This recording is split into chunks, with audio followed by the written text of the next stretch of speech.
Ils ont eu donc des Congolais par la corruption, ceci, cela.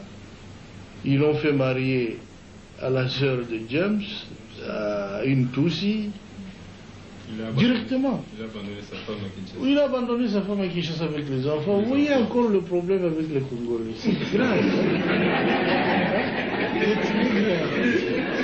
Il nous laisse beaucoup de problèmes.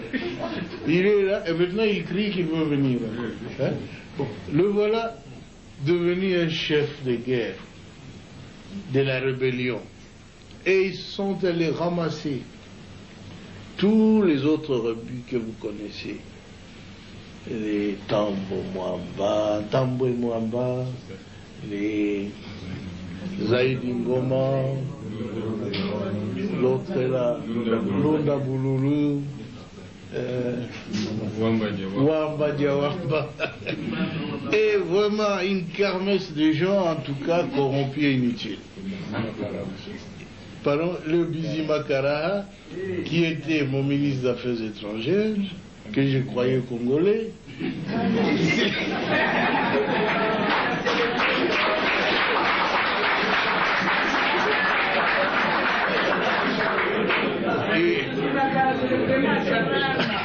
à ma très grande surprise, quand j'avais demandé à cette armée de se retirer, et avait déjà fermé des valises, ils disent, leur armée se retire, ils se sentent en insécurité.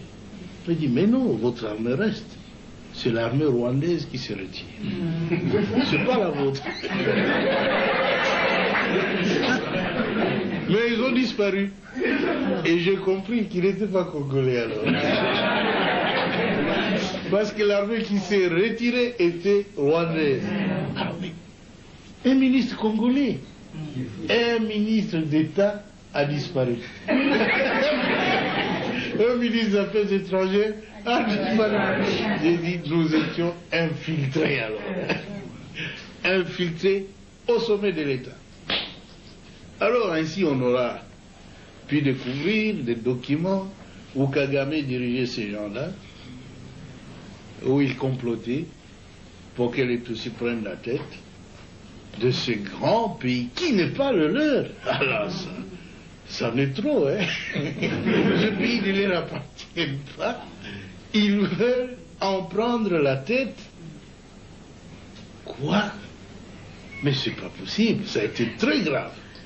On a vu tout ça, si seulement on avait su avant, ça aurait été bien.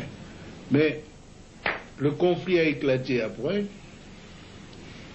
Ils tentent le conflit, ceux qui n'ont pas pu réussir avec le coup d'État, qui avait échoué le 2 août. Et maintenant, je le vois en train d'échouer encore. Notre peuple se défend. Je suis très heureux que vous tous ayez pris conscience de la gravité de la situation pour nous mettre tous ensemble, tous les partis politiques confondus, chez nous. Tous les Congolais se sont mis ensemble derrière le gouvernement. Ils m'ont soutenu, je dois l'avouer très sincèrement.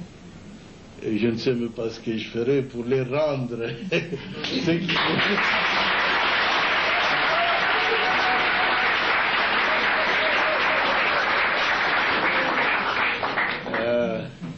Mais ce que je dois vous assurer, c'est que je suis un soldat du peuple et je ferai mon devoir jusqu'à mon dernier jour.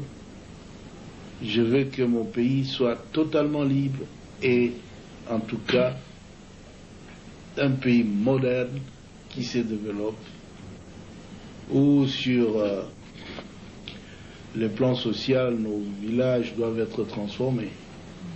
Parce que tout le monde a...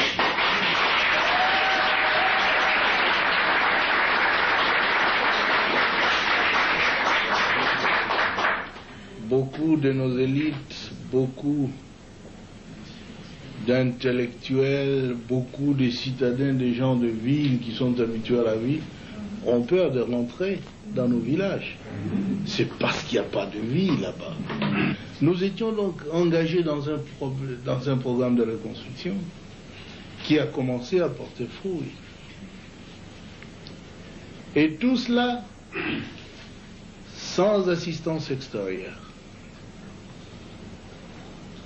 Parce que les habitudes politiques en Afrique, c'est qu'on doit attendre de l'aide de la France, des États-Unis, de l'Union européenne, de la, de la Banque mondiale, de ceci, cela.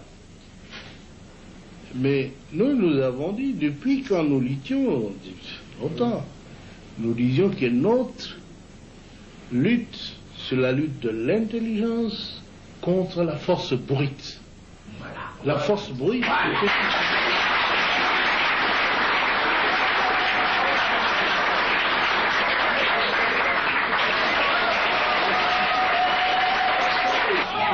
Nous disions alors dans un des congrès au Maquis où il a participé en 1976 que parce que nous avons tout dans notre pays, nous ne pouvons même pas les demander de l'assistance de l'Europe. Il faut utiliser l'intelligentsia nationale.